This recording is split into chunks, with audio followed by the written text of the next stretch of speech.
하나님 아버지를 찬송하며 영접합니다. 전심으로 구합니다.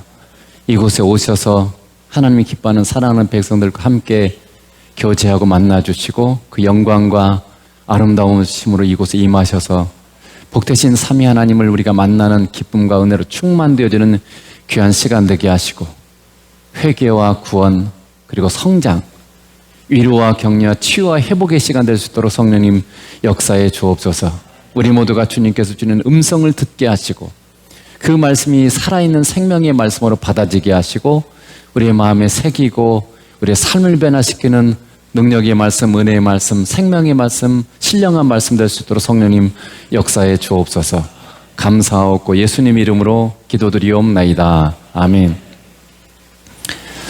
이 시간 우리가 이 사도행전 18장을 통해서 우리가 생각해 볼 것은 그 능력 좋으신 하나님께서 왜 직접 사람들을 변화시키고 이렇게 전도하고 이렇게 하지 왜 이 연약한 사람들을 사용하시는가? 그렇게 많은 사람들이 반대를 하고 대적하고 이러는데 하나님 싹 처리해버리고 이렇게 하지 아니시고 왜 연약한 우리, 여기 연약한 바울이죠. 바울과 그 동역자들이 있는데 왜 이 연약한 사람들을 사용하시는 건가 하는 그런 문제를 한번 생각해 보고 싶은 거죠.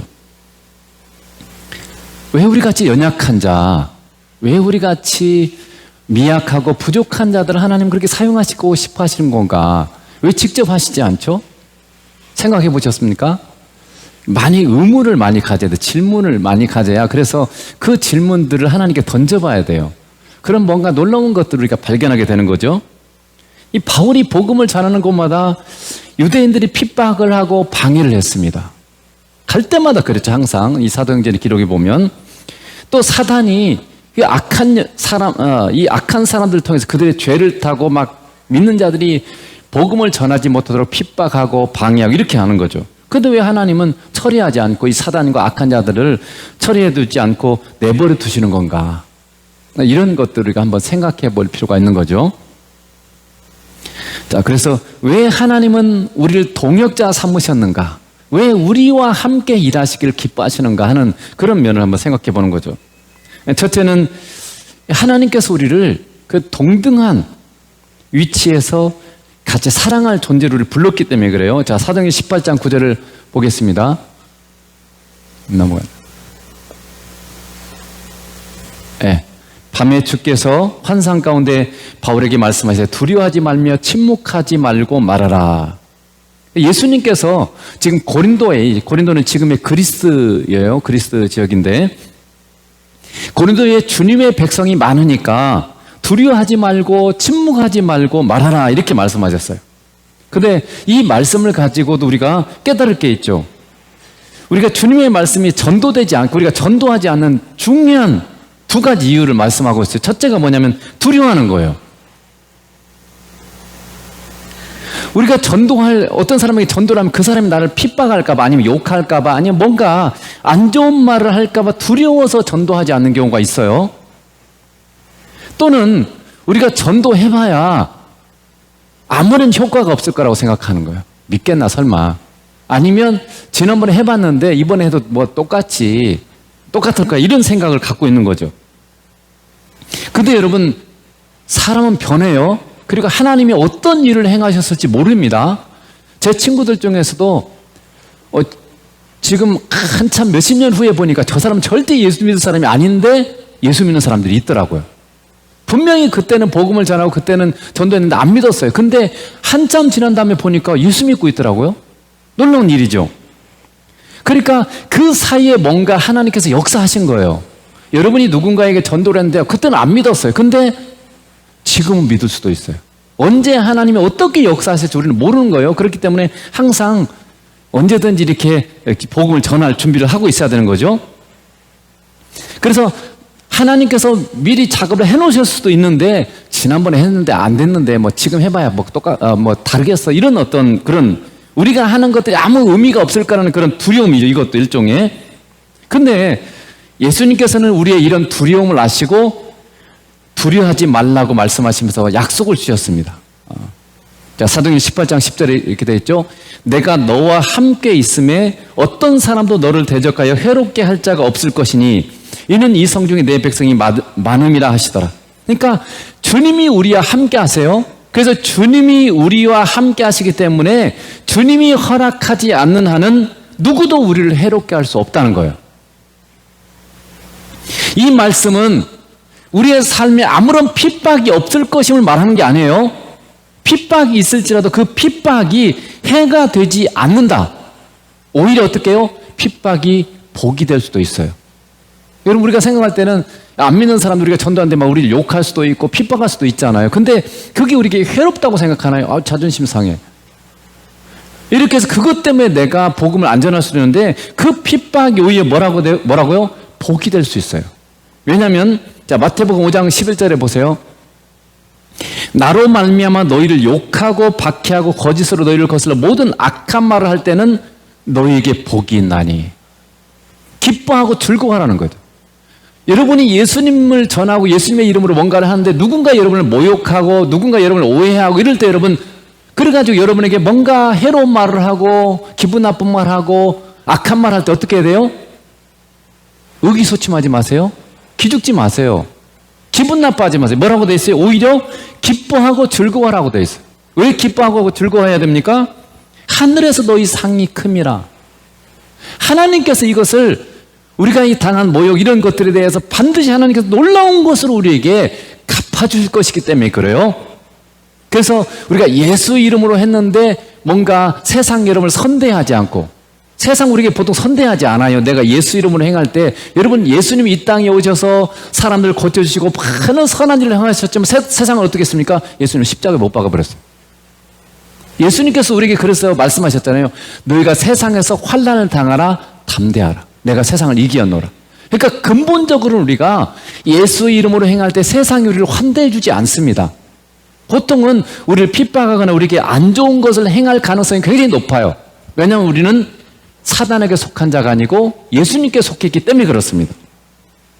그런데 그렇게 우리가 핍박과 모욕을 당할 때, 욕을 먹을 때 기뻐하고 즐거워해야 되는 거예요. 오히려 내가 예수님께 속했구나. 내가 만약에 세상에 속했다면 세상이 나를 환대할 것이지만 내가 예수님께 속했기 때문에 세상을 나를 반대하고 거역하고 모욕하는 거구나. 이렇게 여러분이 생각하는 거죠. 그게 내가 구원받은 증거고 내가 예수님께 속했다는 그런 증거라는 거예요. 그러면 여러분 두려워하지 마세요. 두려움은 우리가 믿음의 삶을 사는 데서 가장 큰 적이에요. 두려워하면 여러분 절대 믿음으로 살 수 없습니다. 그래서 하나님께서 우리에게 수없이 성경에 많이 하신 말씀 중에 하나가 뭐냐면 두려워하지 말라, 놀라지 말라. 내가 너와 함께 함이니라. 이렇게 우리에게 약속해 주셨어요. 그래서 여러분 가운데 혹시 뭔가 두려움, 놀랄 일 그런 거 있으면 안 됩니다. 그것은 우리가 믿음의 삶을 살지 못하기 때문에 나타나는 현상이고, 그것은 그런 두려움이 있으면 우리는 믿음의 삶을 살 수가 없어요. 그래서 여러분 두려움은 물리쳐야 됩니다. 주님 안에 있으면 두려움은 떠나가게 돼 있어요. 주님이 내가 너와 함께 하면서 내가 너를 지킬 것이기 때문에 누구도 너를 해롭게 할 자가 없을 것이다. 지금 주님이 약속하고 계시잖아요. 여호수아에서도 계속 여호수아에게 하나님께서 하신 말씀이 뭡니까? 두려워하지 말라, 놀라지 말라. 내가 모세와 함께 한 것 같이 너와 함께 있을 것이다. 계속해서 말씀해요. 놀라지 말라, 두려워하지 말라. 똑같이 우리에게도 지금 주님이 뭐라고 하세요? 내가 세상 끝날까지 너희와 항상 함께 있겠다 약속해 주셨죠. 히브리서 13장 5절에 내가 결코 너희를 버리지도 떠나지도 않겠다고 약속해 주셨죠. 그러니까 우리가 두려워하는 이유는 믿음이 없기 때문에 그래요. 지금 나와 함께 하시는 하늘과 땅의 모든 권세를 가지신 그분이 지금 나와 함께 있다는 것을 내가 모르니까, 감각하지 못하고 믿지 못하니까 두려워하는 거죠. 그런데 여러분, 우리에게 누가 있어요? 예수님. 하늘과 땅의 모든 권세를 가지신 예수님이 지금 나와 함께 하십니다. 그리고 천사들을 한 명씩 다 여러분 믿는 사람에게 붙여주셨어요. 하나님께서. 여러분 옆에 눈에 보이지 않지만 영적인 존재 천사도 한 명씩 붙어서 여러분을 지금 지키고 있어요. 그러니 두려워하지 마세요. 누가 나와 함께 하고 있는가를 여러분이 항상 생각해야 돼요. 지금 이 상황과 사람들을 자꾸 초점을 맞추지 말고 나와 함께 하시는 주님, 나에게 파송한 천사가 나와 함께 있다는 걸 여러분 먼저 생각해야 된다는 거죠. 두 번째는 침묵하는 거예요. 믿지 않는 자가 전도자의 두 번째 이유는 우리가 말을 하지 않아요. 전도를 안 하는 거예요. 말을 하지 않는 거죠. 즉 예수님의 십자가와 부활의 복음, 구원의 복음을 말하지 않기 때문에 그런 거죠. 우리 믿는 자가 복음을 전하지 않으면 불신자들은 이 예수 그리스도의 복음을 알 수가 없습니다. 전한 자가 없이 어찌 믿으리요? 로마서 10장에 나온 말이죠.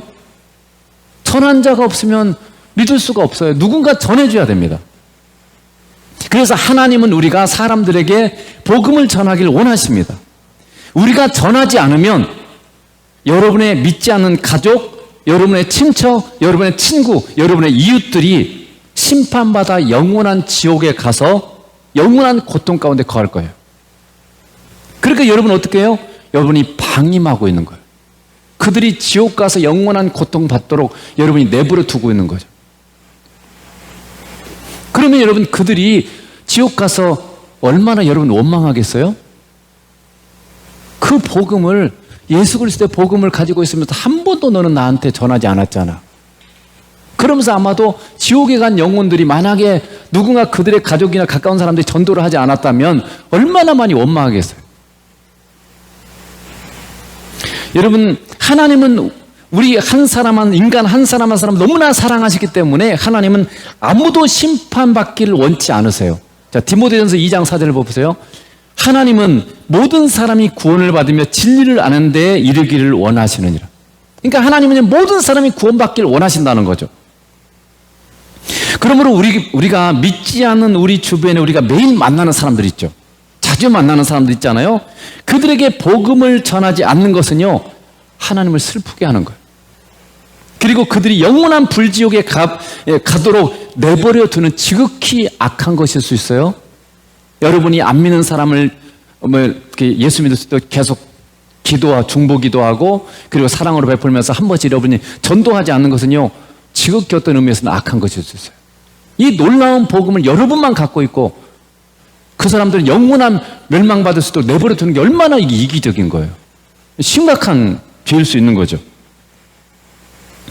그러므로 여러분 가족, 여러분 친척, 여러분 친구들, 이웃들 중에 여러분 자주 만나는 사람들 다 여러분에게 맡긴 사람들 하나님께서 지금 내가 있는 자리가 나의 사명지예요. 나의 선교지예요. 꼭 뭐 외국만 가서가 아니라 그렇게 가는 사람도 더 복이 있게 있지만은 지금 내가 있는 자리에서 아직 예수 그리스도를 모르는 사람들을 내가 그들에게 복음을 전하는 이 사명을 우리에게 하나님께서 주신 거예요. 그래서 여러분 꼭 자주 만나는 사람들, 여러분 주변에 안 믿는 사람들에서 꼭 기도하세요. 그리고 많이 예수 그리스도 이름으로 베푸세요. 그러면서 정말 주님이 기회를 주실 때 복음을 전해서 그들도 예수 만날 수 있도록 여러분, 하나님은 여러분을 통해서 그 일을 하시길 원하신다는 거죠. 자, 그렇다면 다시 원래대로 돌아와서 왜 하나님은 고린도 지역의 사람들을 직접 하나님 자신이 그냥 이렇게 믿게 하시지 왜 바울과 다른 동역자들을 사용하실까요? 만약에 생각해 보세요. 하나님이 다 해버린다. 그리고 우리는 아무것도 안 하고 그냥 받기만 한다. 그러면 어떻게 되죠? 그러면 우리는 어떤 의미에서 하나님께 아무런 가치가 없어요. 하나님께서는 그분의 이 놀라운 기적의 은혜의 구원의 사역을 우리와 함께 하시기를 원하십니다. 즉 바울에게 이렇게 말하는 거죠. 나는 너를 통해 고린도시의 영혼들을 구원하고 싶단다. 네가 말해야만 나는 사람들에게 구원의 은혜를 베풀 수 있단다 라고 지금 말씀하고 있는 거죠. 그래서 하나님은 바울을 고린도시의 영혼을 구원하면서 꼭 필요한 동역자로 지금 세우고 계시는 거죠. 다른 말로 말하면 하나님은 바울을 자신과 동등한 위치에 두고, 동역자라는 게 뭡니까? 함께 일하는 사람, 함께 힘쓰는 사람이라는 뜻이죠. 그러니까 하나님 혼자 하시지 않고 바울과 함께 지금 이거를 행하고 있다는 거죠. 그러니까 하나님은 우리를 항상 다 하나님이 해버리면 우리가 할 게 아무것도 없잖아요. 그럼 어떤 의미에서 값어치가 없어요. 하나님은 우리와 격이 너무 다른 그런 존재로 그냥 두시는 거죠. 근데 하나님 우리와 함께 뭔가를 하고 싶어 하세요. 그게 뭡니까? 그분이 우리를 동등한 위치에서 지금 우리를 다루고 계신다는 거죠.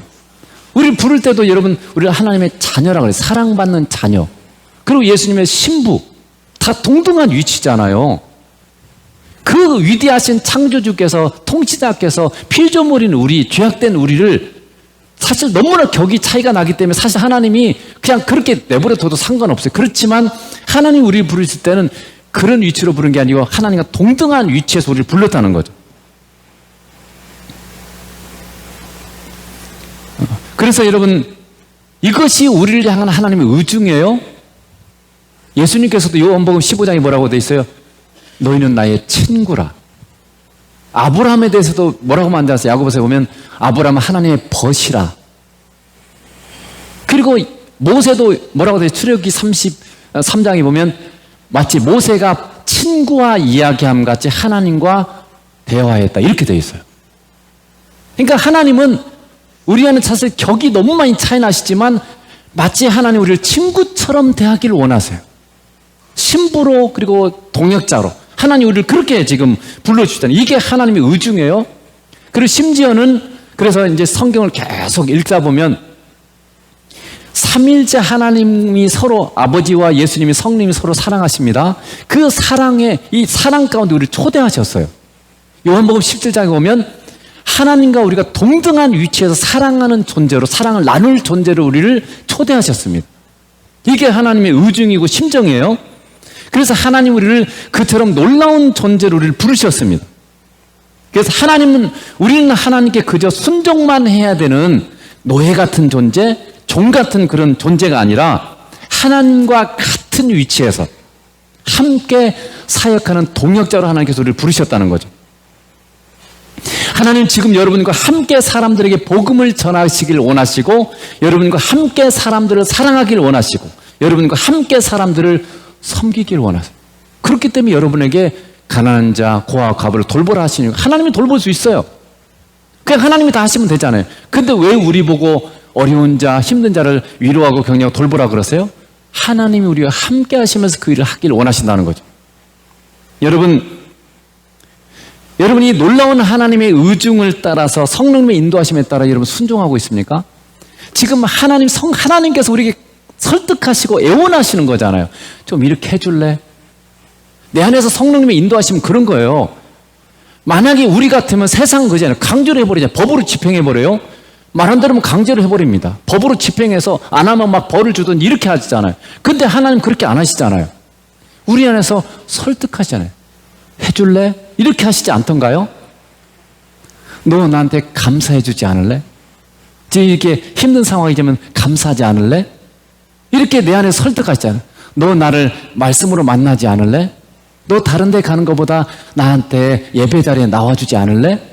이렇게 하나님이, 성령께서 우리 안에서 지금 말씀하시잖아요. 이게 지금 우리가 동등한 위치에서 그렇게 우리를 설득하고 계시지, 하나님 절대로 우리를 강제로 하지 않습니다. 굉장히 인격적으로 우리를 다루신다는 거죠. 그렇기 때문에 우리 동등한 위치에서 여러분 강제로 우리를 막 시켜버리고, 우리 뭐예요 도대체? 근데 예수님 우리에게 뭐라고 돼 있어요? 우리를 자유케 하셨다고 돼 있어요. 그리스도께서 우리를 자유케 하려고 자유를 주셨으니, 그런즉 다시는 종의 멍에를 매지 말라. 그러니까 하나님께서도 우리를 자유케 하셨어요. 주는 영이시니 주의 영이 계시는 것에는 자유함이 있느니라. 성령님이 계시는 것에서 자유를 주세요. 우리에게 강제로 하시는 법이 없어요. 여러분 이 자리에 온 것도 여러분의 자유가, 여러분이 선택한 거잖아요. 우리가 순종하는 것도 우리의 선택이에요. 그래서 자유를 가지고 순종한 것만이 진정한 순종이고, 그것만이 하나님께 영원한 상급이 되는 거죠. 그래서 하나님은 우리를 그렇게 인격적으로 대우하시고 동등한 위치에서 우리와 함께 하시기를 원하신다. 이게 지금 하나님의 계획이라는 거죠. 우리를 사랑하시기 때문에 그렇다는 거죠. 두 번째는 무엇보다 사랑하는 우리의 사랑과 감사의 고백을 듣고 싶어 하세요.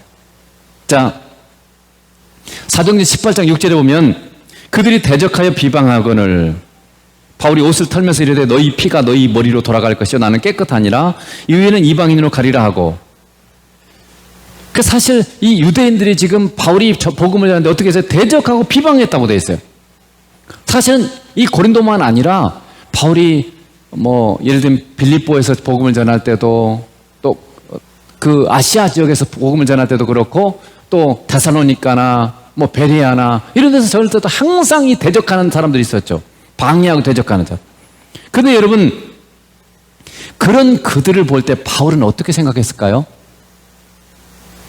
여러분이 바울의 입장이라면, 내가 복음을 했는데 가는 곳마다 사람들이 핍박하고 가는 곳마다 방해해요. 어떻게 생각할 것 같아요? 이 나쁜 놈들, 쟤들 때문에 힘들어 죽겠다. 뭐 이렇게 생각했을까요? 욕하고 막 불평했을까요? 근데 제가 생각할 때 그렇지 않아요. 만약에 그렇게 생각했다면 포기했겠죠.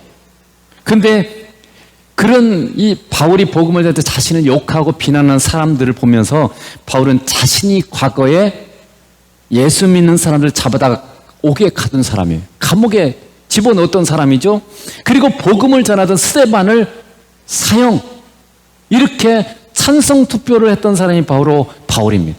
그러니까 지금 이 반대하고 막 모욕하고 핍박한 이들을 볼 때 자신의 과거, 자신이 과거에 그랬던 사람이라는 걸 항상 생각하는 거죠. 그래서 그는 평생의 자신이 죄인 중에 괴수입니다. 이게 무슨 말이냐면 이 세상의 수많은 죄인들 중에 내가 가장 악한 죄인입니다. 이런 고백이죠. 자, 디모데전서 1장 15절에 이렇게 되어 있잖아요. 밑보다 모든 사람이 받을 만한 이 말이요, 그리스도 예수께서 죄인을 구원하시기로 세상에 임하셨도다 하였도다. 죄인 중에 내가 괴수니라. 바울이 지금 이게 그냥 듣기 좋으라고 하는 말이 아니잖아요. 성경이 모든 말씀을 진리지 않아요. 신실한 겁니다. 참인 겁니다. 그러니까 바울은 진실로 그렇게 생각했어요.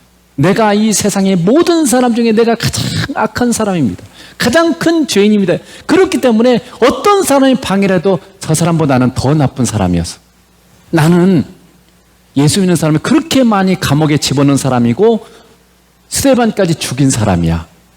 이게 항상 갖고 있는 거죠. 그러니까 아무리 사람들이 핍박을 해도 저 사람보다 내가 더 나쁜 사람이야. 여러분, 우리가 사람들을 정죄하는 이유가 뭡니까? 사람들을 막 욕하고 사람들이 마음에 안 들어 하는 이유가 뭐예요? 그래도 나는 저 사람보다 나아. 내가 더 의인이야. 이런 생각이 있기 때문에 저 사람을 불평하고 비난하지 않아요. 내가 만약 더 나쁜 사람이라면요, 절대 그렇게 안 씁니다. 그러니까 어쩌면 우리 입술에서 사람들을 욕하고 사람들을 비난하고 이렇게 하는 이유는요, 내 안에 내가 그래도 그 사람보다는 의인이야, 이런 생각을 가지고 있기 때문에 그런 거죠. 근데 바울은요, 자기가 최고의 죄인 중에 가장 큰 죄인이라고 생각했기 때문에 분명히 그 깊은 마음속의 고백이기 때문에 그런 말을 안 하는 거죠. 그리고 그런 그들을 볼 때마다 바울은요, 복음을 전할 때 대적한 사람들을 보면서 한 사람이 구원받는 게 얼마나 놀라운 일인가, 그걸 더욱 깊이 알게 되고, 그래서 우리를 구원하신 하나님의 은혜를 더 감사하는 거죠. 나도 그랬었는데 이런 나를 예수님이 친히 찾아오셔서 나를 구원해 주신 그 하나님의 주님의 은혜가 얼마나 크게 느껴지겠어요. 그래서 하나님께서 우리를 통해서 일하시는 이유는 우리가 하나님과 함께 일하면서 인간이 얼마나 큰 죄인인가, 인간이 얼마나 악한가를 깨닫게 하는 거죠. 여러분이 복음을 전하면서 사람들에게 하면 할수록 사람들이 얼마나 악한지를 깨닫게 돼요. 이렇게 놀라운 복음, 하나님께서 예수님께서 우리를 그렇게 사랑하셔서 우리를 위해서 십자가에 죽으시고 부활하신 그 놀라우신 사랑을 사람들이 그렇게 거부해요. 심지어 안 배운 사람조차도 얼마나 교만한지 몰라요. 하나님에 대해서는요. 다른 것에 대해서는 자기가 못 배웠다는 걸 알아요. 근데 하나님에 대해서만큼은, 예수님에 대해서만큼은 얼마나 교만한지 몰라요. 그러니까 우리 인간이 얼마나 큰 죄인이었는가. 나도 똑같았고 우리도 똑같았었잖아요. 그러면서 그에 반해 하나님의 은혜와 그런 나를 용서해 주시고 그런 나를 찾아오시고 그런 나를 구원해 주신 하나님의 은혜와 사랑이 얼마나 큰지를 우리가 깨닫는 거예요. 그러면서 우리는 그 하나님께 더욱 그 은혜와 사랑에 더욱 진정한 감사를 드리게 되는 거죠. 여러분, 하나님은 사랑하는 자녀들의 진정한 회개와 감사를 받고 싶어 하세요. 여러분의 회개, 진정한 회개, 그리고 진정한 감사, 하나님이 얼마나 받고 싶어 하는지 몰라요. 자, 우리 금요 이 복음연도 치유 집회에 참석하는 두 분이 지금 계세요. 그런데 두 분 다 연하곤란이라고 들어봤어요? 연하곤란은 뭐냐면 음식물을 삼키지 못하는 질병이에요. 그러니까 밥을 못 먹어요. 그러니까 어떻게 해요? 목에 구멍을 뚫든지 코로 하든지 음식을 집어넣어야 돼요. 근데 그 연하곤란 중에서도 더 심각히 두 가지가 있더라고요. 그것 중에서도 하나는 음식은 이렇게 죽이나 액체는 넘길 수 있는데, 물 같은 건 넘길 수 있는데 음식을 못 먹는 그런 연하곤란이 있고, 더 심각한 건 뭐냐면요, 물도 못 넘기는 거예요. 근데 우리 지금 지휘 집회에 오시는 두 분은요, 침도 못 삼켜요. 물도 못 삼켜요. 연하곤란 중에서 가장 심각한 그런 질병이죠. 근데 어제 제가 이렇게 한번 장로님이 주님께서 이게 치유를 계속 하고 계세요. 지금 굉장히 많이 좋아지고 계세요. 근데 어쨌든 그분이 간증을 이제 써달라고 하는데 그 중에 한 가지가 이제 어떤 게 있으냐면 그분 키가 한 173에서 5 정도 되는 것 같아요. 근데 몸무게가 37kg까지 떨어졌어요. 그럼 얼마나 마른 건지 알겠죠? 173 내지 5인데 몸무게가 37kg예요. 보통 자기 키에서 120을 빼면요, 굉장히 마른 체형이에요.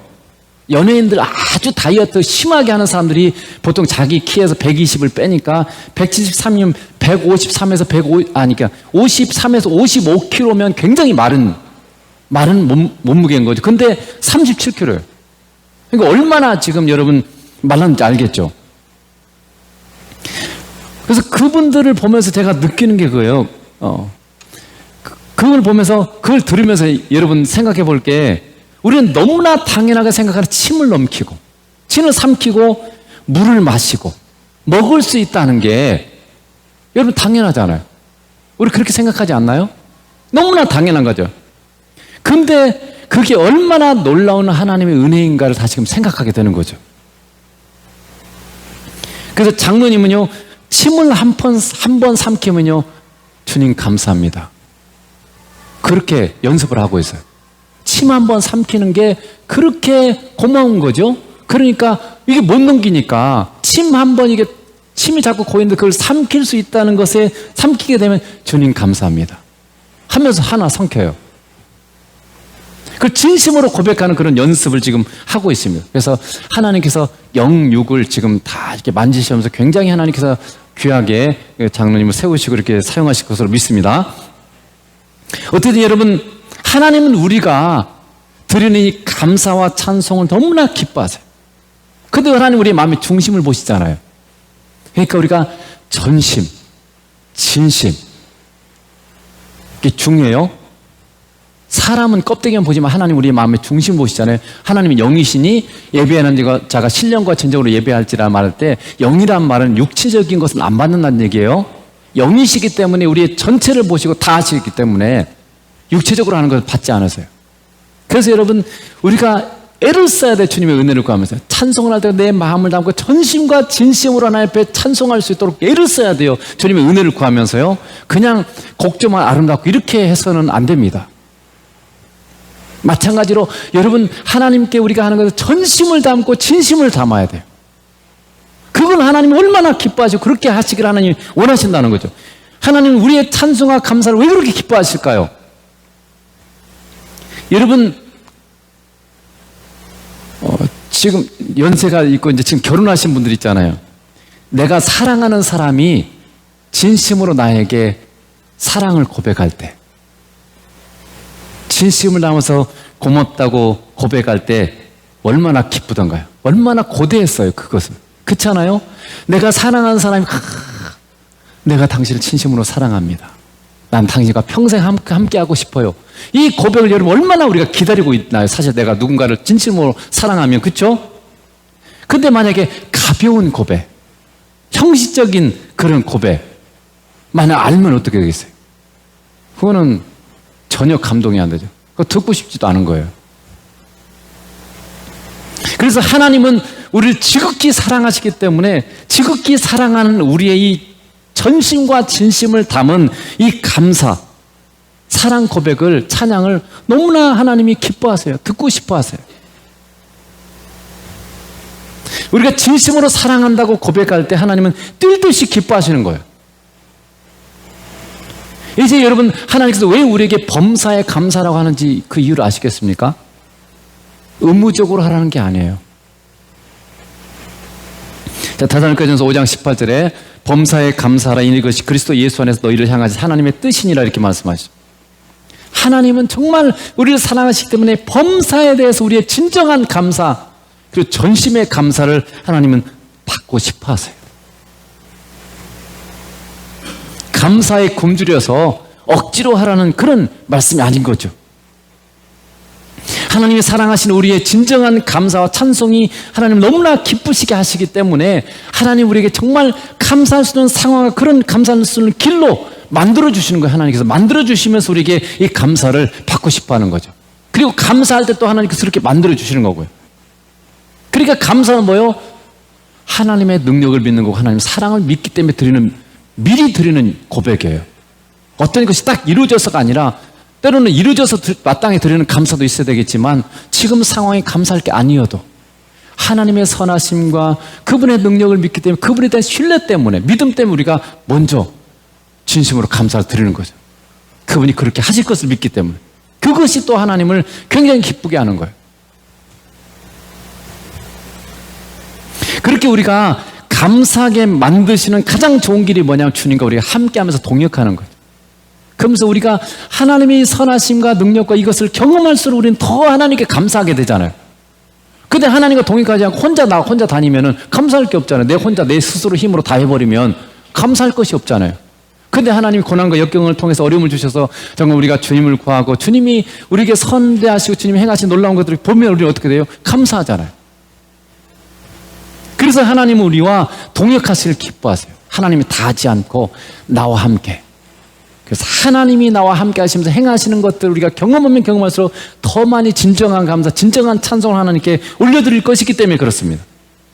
그것이 우리를 동역자로 하면 중요한 이유라는 거죠. 세 번째는 우리에게 주님의 마음을 갖도록 하기 위해서 그래요. 자, 빌립보서 2장 5절 너희 안에 이 마음을 품으라 곧 그리스도 예수의 마음이니. 영어에는 너의 태도라고 하죠. your attitude 이렇게 돼 있죠. 그러니까 너의 자세, 태도 이렇게 마음의 자세, 태도 이런 거죠. 하나님께서 우리가 배우길 원하시는 건 뭐냐면요. 주님의 마음, 주님의 태도예요. 저도 이게 복음전도 치유집회를 하면서 항상 많이 기도를 합니다. 주님께서 무슨 말씀 하시는가 배워가면서 또 물어보면서 이렇게 하는데 주님이 말씀하는 것 중에 가장 중요하게 말씀하는 것 중에 하나가 뭐냐면 나의 마음을 가지라. 이렇게 말씀해요. 나의 마음을 가지라. 저도 그런 기도를 자꾸 하잖아요. 우리에게 주님의 눈과 주님의 마음을 주소서. 여러분, 이 주님의 마음과 태도를 가지지 않으면 치유집회도 하나 일일 수 있어요. 전도도 하나 일에 불과할 수도 있어요.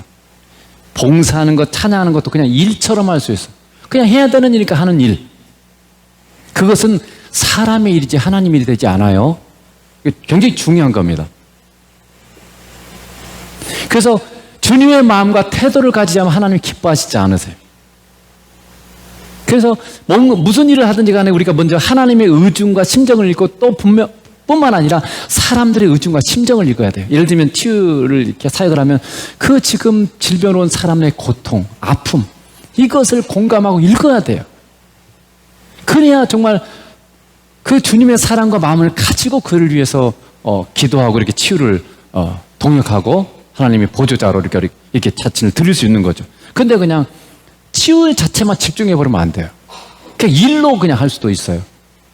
그러니까 여러분이 예배도 그냥 일처럼, 봉사도 일처럼, 그냥 세상 일하는 것도 직장에서 일하는 것처럼 그렇게 하면 상급도 되지 않습니다. 하나님도 기뻐하지 않아요. 그 일을 할 때마다 하나님의 마음과 태도를 항상 주님의 마음과 태도를 가지고 여러분이 행해야 된다는 거죠. 여러분, 예수님께서 복음서에 보면 그 병든 자, 죄인들, 약한 자들을 대할 때마다 항상 나오는 말 중에 하나가 뭐냐면 그들을 불쌍히 여기사예요. 불쌍히 여기사. 너무나 많은 사람들이 몰려들었잖아요. 그럼 그 사람들 다 하려면 얼마나 피곤해요. 피곤하니까 그냥 얼른 처리해버리고 빨리빨리 처리해버리고 그럴 수 있잖아요. 근데 예수님께서는 정말 하늘과 땅의 권세를 가지셨기 때문에 사실은 우리 최동천 목사님도 그러잖아요. 팔 아픈 사람, 어깨 아픈 사람 다 일어나세요. 예수님이 치유했습니다. 그러면 치유되잖아요. 그러면 예수님이 얼마나 더 그렇게 할 수 있겠어요. 근데요, 복음서에 보면 예수님은요, 일일이 한 사람씩 안수해 주셨어요. 예수님께서 치유하실 때 통째로 하는 데가 없어요. 다 하나하나 이렇게 하시는 걸 여러분이 볼 수가 있습니다. 그러니까 예수님은 그 한 사람 한 사람의 그 고통과 아픔을 다 아셨고 같이 공감하시는 거죠. 그들이 평생에 가졌던 그 아픔, 힘든 것들을 다 예수님께서 다 공감하고 계시는 거죠. 그리고 사랑으로 치유하셨어요. 그러나 여러분, 바리새인들은 하나님의 말씀 율법을 가지고 이 주님의 국률하심이 없었기 때문에 법적으로 옳으냐 맞냐 틀리냐 이것만 따지죠. 자, 요한복음 5장 10절에 보면 이렇게 돼 있어요. 유대인들이 병 나은 사람에게 이르되 안식일인데 내가 자리를 들고 가는 것이 옳지 아니하니라. 이 말씀 어디서 나오냐면요, 예수님께서 베데스다 연못에서 38년 동안 걷지도 못하는 병자가 있었어요. 그래서 누군가 이게 뭡니까, 매트죠, 매트. 들고 다니는 게 매트 같은 데다가 들여다 놔두고 거기서 있게 만드는 그런 38년 동안이나 걷지도 못한 사람이 있었어요. 근데 예수님이 그 베데스다 연못에 38년 된 병자를 고쳐주셨습니다. 그러면서 예수님이 네 자리를 들고 가라 이렇게 하셨어요. 예수님께서. 그랬더니 이 사람이 그냥 다리에 힘이 생기면서 자기가 깔고 있던 그 매트를 들고 가버린 거예요. 근데 그것을 바리새인들이 보고 이러는 거죠. 유대인들이 보고, 야, 네가 지금 안식일인데 안식일에 일하지 말라 그랬잖아. 그래서 유대인들이 뭐든지 들면 안 돼요. 그래서 심지어 지금도 유대인들은요, 이 안식일은요, 엘리베이터 버튼도 안 눌러요. 그것도 일이라는 거예요. 그러니 지금 이게 이 자리를 들고 갔으니 이게 일이잖아요. 그러니까 절대 이거 안 되는 거잖아요. 그러니까 그거 안 된다 이렇게 지금 이렇게 말하고 있는 거예요, 유대인들이. 그러니까 유대인들은 이 병자가 38년 동안 그렇게 고통과 힘든 삶을 살아서 그런 가운데 주님의 은혜로 지금 병에서 놓였으니까 얼마나 기쁘겠어요. 얼마나 감사하겠어요. 근데 그 기쁨과 감사에 같이 동참해주고 공감해주는 것이 아니라 지금 그건 문제가 아니에요. 그냥 자리 들고 갔냐 안 들고 갔냐 이거 갖고 지금 문제 삼고 있는 거죠. 그래서 넌 잘못됐다 이렇게 지금 하고 있는 거죠. 이것이 주님의 마음이 없는 신앙생활이고 봉사할 수 있어요. 여러분도 그렇게 할 수 있어요. 신앙생활은 종교생활 할 수 있어요. 주님의 마음이 담겨지지 않는, 주님의 마음으로 행하지 않는 그런 봉사, 그런 어떤 행위들, 이게 뭡니까? 이거는 율법적인 것이었어요. 주님은 우리와 함께 하시면서 여러분 주님의 마음과 태도를 우리에게 가르쳐 주십니다. 그래서 신앙이 성장했다는 건 뭐냐면요, 주님의 마음과 우리가 얼마나 하나가 됐느냐는 거죠. 내 마음이 주님의 마음과 같은 그런 마음으로 이게 지금 바뀌어져 가고 있는가, 이게 지금 우리가 성숙했다는 거죠. 그래서 정말로 우리가 배워야 되는 것은요, 주님의 마음이에요. 여러분 삶에서 여러분을 힘들게 하는 사람들 많죠. 마음에 안 드는 사람도 많고. 근데 여러분 그때마다 질문을 던져보세요. 주님은 저 사람 어떻게 보세요? 나는 저 사람이 밉고 저 사람이 싫은데 주님은 어떻게 보세요? 한번 물어보세요. 주님도 여러분처럼 보고 있는가? 저기 자기밖에 모르는 이기적인 사람이 있습니다. 나는 저 사람 싫은데 주님은 어떻게 보세요? 이렇게 한번 여러분 질문을 던져보세요. 우리가 뭔가 내가 가진 것을 다른 사람한테 나눌 때도, 도와줄 때도 그런 거 있죠? 내 것을 주는 것처럼 생각할 수 있어요. 그때도 물어보세요. 주님, 내가 어떤 마음으로 저 사람에게 베풀어야 될까요? 주님은 우리가 어떤 마음으로 베풀기를, 어떤 마음으로 섬기기를 원하시는지 여러분 물어보고 그 마음으로 우리가 해야 되는 거죠. 근데 마치 내가 가진 것을 주는 것이냐, 이런 거 있잖아요. 우리도 모르게 내가 가진 것을 주기 때문에 내가 위에서 자기 마음에 이미 약간 교만한 마음이 우리가 있을 수 있어요. 마치 내 것 주는 것이냐, 이런 태도도 우리가 가지고 할 수가 있는 거죠. 그건 주님과 동역이 아니에요. 사실은 제가 계속 말씀드린 것처럼 우리에게 허락한 모든 것은 하나님 우리에게 맡기신 거예요. 여러분 지금 얘기하잖아요. 건강도 여러분 거 아닙니다. 지난주에 우리가 살펴봤잖아요. 우리가 하나님을 인하여 살며 움직이며 존재하느니라. 하나님 때문에 우리가 사는 거예요. 하나님 때문에 우리가 지금 움직이고 다니는 거예요. 우리의 건강도, 우리가 가진 재능들, 우리가 가진 물질을 다 누가 주신 거예요? 하나님이 우리에게 주신 거예요. 그럴 수 있는 능력과 그럴 수 있는 환경과 이 모든 우리에게 주셨기 때문에 우리가 사실 누리고 있는 거예요. 그러니까 뭐예요? 맡긴 겁니다. 여러분 분명히 알 게 있어요. 내가 가진 모든 것은 하나님 내게 맡긴 거예요. 여러분 거 아닙니다. 예수 믿는 사람은 분명히 그게 정리가 돼야 돼요. 예수 안 믿는 사람은 내가 열심히 해서 한 거지, 무슨 소리야, 내가 얼마나 열심히 일했는데, 땡 뺐을 내가 얼마나 노력했는데, 물론 그게 없는 거 아니에요. 그렇지만 그렇게 할 수 있도록 내게 건강을 주시고 재능을 주신 분이 누구예요? 하나님이시잖아요. 그래서 근본적으로는 이 모든 게 하나님이 주신 거고, 다윗도 역대상 29장에 보면 이 모든 것이 다 주께로부터 왔음에 내가 주의 것을 주께 들었을 뿐입니다 라고 이렇게 고백을 하고 있어요. 예수님께서도 그런 비유를 드셨죠. 달란트 비유에서 한 사람의 5달란트, 한 사람의 2달란트, 한 사람의 1달란트를 맡기고, 그리고 오랜 후에 돌아와서 그것을 결산한다고 되어 있어요. 그게 어디 나온지 아세요? 마태복음 24장이 감람산 강화문의 마지막 시대에 대해서 얘기하고 너희가 어떻게 신앙생활을 할 것인지를 25장에 말씀했는데, 그 25장의 말씀에 예수님이 오실 심판의 내용 중에 하나예요. 그 말은 그러니까 우리에게 이런 거죠. 내가 너희한테 이것저것 맡겼다. 근데 그 맡긴 것을 네가 잘 내가 원하는 대로 사용했는지를 내가 반드시 결산한다는 말이죠. 그래서 잘한 사람은 착하고 충성된 종아, 네가 적은 일에 충성했음에 나의 즐거움에 참여할지어다. 이렇게 말씀하는 거고, 1달란트 받은 사람, 악한 사람은, 악하고 게으른 사람은요, 그걸 하나도 안 쓴 거죠. 주님을 위해서 쓰지를 않았어요. 그러니까 어떻게 돼요? 악하고 게으른 종아. 그래서 저 슬피 울며 이 어두운 데 있으라 그러잖아요. 그래서 여러분, 우리가 뭔가 행하는 모든 것은요, 다 내 거가 아니에요. 주님이 주신 심부름이에요. 갖다 주면서 마치 갖다 주는 사람이 막 이것의 주인인 것처럼 막 자기가 젠체하고 자기 막 목을 굳게 하고 이렇게 하면 돼요, 안 돼요? 안 되잖아요. 그냥 심부름이잖아요. 나는 하나님이 주신 거 심부름꾼이 막 마치 그거 주인인 것인 양 그렇게 그런 행동과 태도를 취하면 안 되잖아요. 그러니까 우리가 정말 봉사하고 섬기고 하는 모든 것을 할 때 뭐냐면 나는 심부름꾼이에요. 주님이 주신 것을 그냥 주님이 기뻐하는데 그냥 흘려보내는 것에 불과하다는 거죠.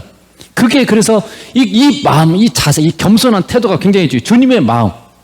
주님의 마음으로 정말 주님 것인데 이 주님의 마음으로 사람을 사랑하는 마음. 그 마음을 가지고 여러분이 그걸 해야 된다는 거죠. 그래서 불쌍히 여기고. 그래서 여러분, 우리가 잘못하고 우리가 실수하면 주님은 우리를 어떻게 대하세요? 주님은 어떤 마음으로 우리를 상대하세요? 우리가 잘못하고 실수하면 그 즉시 막 매를 들어서 때리고 우리를 막 지옥 보내고 그러지 않잖아요. 어떻게 합니까? 우리를 불쌍히 여기시고 언제라도 회개만 하면, 아무리 큰 죄를 지어도 회개만 하면 용서해 주세요. 여러분, 이제 오늘 제가 천국과 지옥 책 7권씩 갖다 놨어요. 여러분 반드시 읽으세요. 제가 읽어보니까 성경과 너무나 일치를 하기도 하고, 꼭 가정이 많으면은 천국 지옥 하나씩 갖고 와서 교대로 읽으면서 이렇게 하고, 제가 보니까 2주면 다 읽을 수 있어요. 2권을 느리게 읽어도 한 달이면 충분합니다. 그래서 읽은 다음에 반드시 또 반납해서 다른 분 읽을 수 있도록 그렇게 해주시면 되겠습니다. 다 읽고 나면 또 다른 여러분 또 가까운 사람들한테 읽게 이렇게 또 빌려줄 수도 있고 하는 거니까 일단은 여러분이 꼭 읽었으면 좋겠어요. 어쨌든 하나님은 그래서 그 지옥의 그 영혼들에서 예수님이 하시는 말씀이 계속 나오는 것 중에 하나가 뭐냐면요, 네가 아무리 이 사람들이 아무리 악한, 지옥에 있는 영혼들이 아무리 악한 죄를 졌어도 저 사람이 회개만 했다면, 회개하고 내게 돌아오기만 했다면 나는 그를 용서해 줬을 거다, 이렇게 말씀하세요. 근데 회개를 하지 않아 주님께 돌아오지 않아서 지옥 갔다는 거죠. 그렇게 나는 그 사람에게 많은 기회를 줬다. 근데 그 사람은 절대 한 번도 내게 돌아오지 않았다. 다음에 하지 뭐. 여러분 읽어보면 나와요. 그런 사람이 막 다음에 하면 되지 뭐. 시간 되면 그때 하지. 근데 그 시간과 기회는요, 하나님 주실 때만 있는 거예요. 내일은 여러분이 보장할 수 없어요. 우리에게는 오늘밖에 없어요. 내일은 하나님이 주실 때만 있는 거지, 내일은 자동적으로 오는 게 아니에요. 그렇기 때문에 오늘이라고 부르는 시간은 여러분이 주님을 기쁘시게 하는 그런 삶을 살아야 되는 거죠.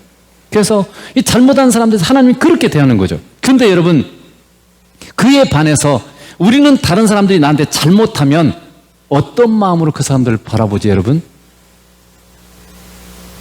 신앙 성장이라고 하는 것은 우리의 마음이 주님의 마음으로 동화되는 거죠. 특별히 우리 주변의 사람들에 대해서 여러분이 대하는 것과 주님이 어떻게 다른가를 주님께 물어보세요. 여러분 주변에 여러분을 힘들게 하는 사람들 있잖아요. 여러분이 그들을 바라보는 마음과 주님이 그들을 바라보는 마음이 어떻게 다른가를 물어보세요. 주님도 과연 여러분처럼 바라볼까요? 그래서 그걸 물어보고 주님의 마음으로 여러분이 성장하기를 축복합니다. 그래서 정말 그래서 정말 이 우리 사랑의 교회, 우리 사랑에 보면 열방의 교회 가운데 정말 예수님이 가득 찬, 예수님으로 가득한 그런 사람들이 충만해지길 주님으로 축복합니다. 기도하겠습니다.